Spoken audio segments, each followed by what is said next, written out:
Drama unfolded at a coffee bean and tea leaf in Riverside, California after one male customer decided to disrespect one of the female employees there who was wearing a niqab.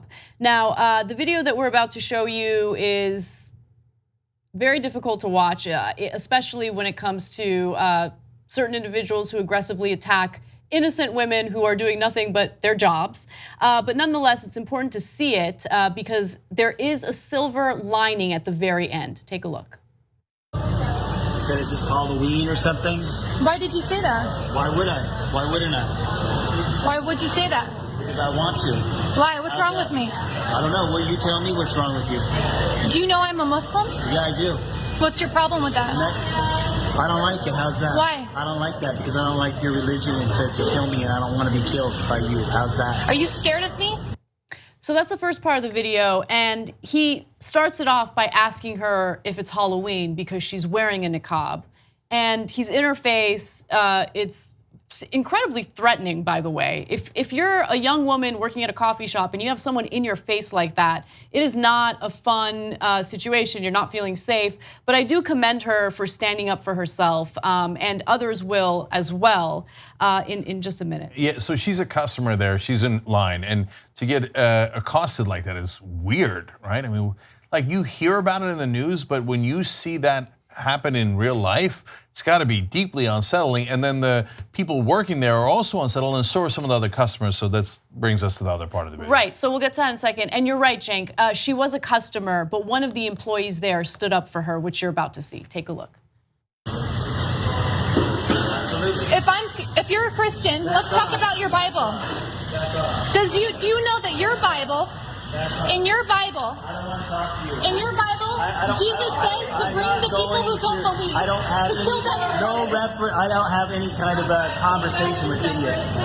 You are committing hate speech. See, he said, I don't have a conversation with idiots. Well, first of all, you're the one who started it. Right. You're the one who insulted her for no reason in the first place.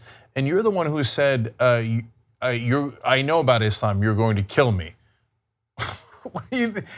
1.6 billion people, not million, billion people on the planet. And you think they all are not regular human beings? They're not grandmas, aunts, babies, men, boys. No, they're all killers, but she's the idiot. Yeah, one more video, take a look. You are committing hate speech against me.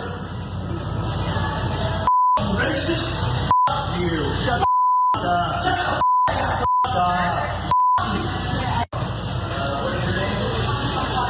Who is the manager here? I'm a supervisor on duty. Okay.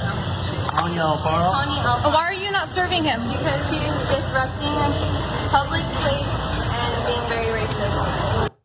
So that was the employee. She refused to take his money, told him to leave. And when he was speaking to someone or yelling at someone in the store, that was actually a regular customer who was standing up for the Muslim customer and told him to leave.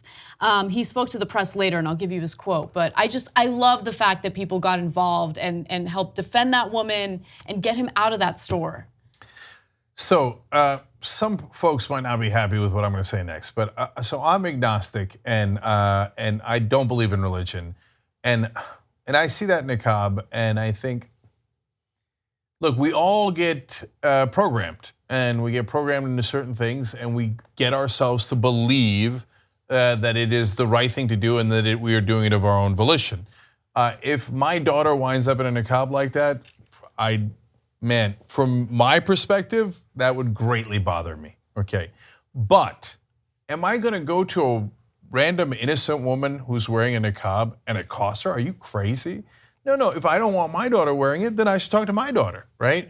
But to make assumptions about her and to attack her publicly, verbally, why? Why are you doing that? Why are you getting in her face? Yeah. And so whether you agree or don't agree with the religious principles that lead her to wear that, or for him to think that all Muslims are dangerous and going to kill him and to be bigoted in that way, but you gotta love that people said, no, you don't get to do that publicly and stay here.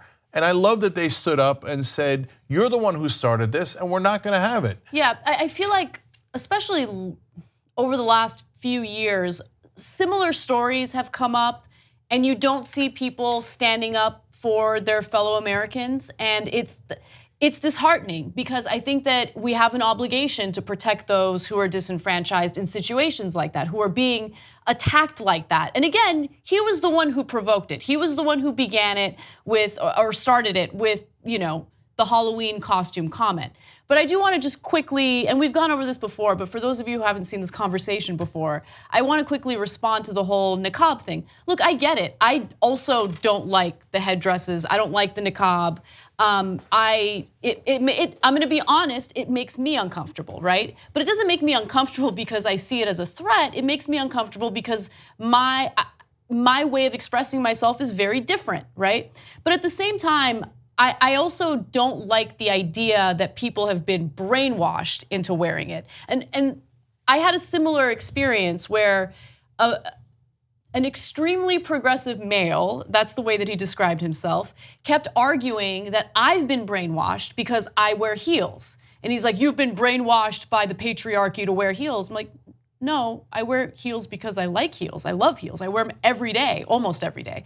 And it didn't matter what I said to him. He was convinced that I was brainwashed. And it was just so incredibly insulting. You know what I'm saying? I do. And so, look, my overall point is, that's why it's so great that we live in a free country. You want to wear a niqab, wear a niqab.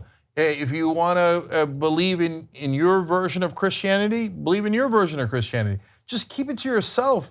Yeah. Don't go around accosting people over it. I agree. And so that's the real issue here, and that's why Barry Landa, who's the regular at that coffee shop, said, "Why don't you get the F out of here?" Yeah. Okay, and I love that he stood up for her because, look, we have very conservative people in the country. We have very liberal people in the country. We have agnostics like me in the country. We have very religious people in the country. We've got to coexist. That's exactly right. And Barry also talked about how the woman in line who was being attacked is a student. He thinks she's a medical student because she's there regularly reading medical books. And she never causes any problems. And so he really felt like it was his obligation to stand up for her. He said, it upset me. Anytime you see people explicitly hating people, it's shocking.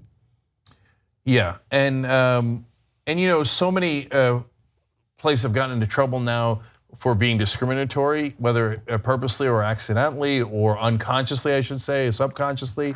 But it was nice to see an establishment say, no, if you're gonna be hateful and disrupt this store, we're not gonna have it and we can refuse you service. And in fact, Coffee Bean and Tea Leaf head office said, we have the right to refuse service to any person who makes customers or team members feel endangered in any way.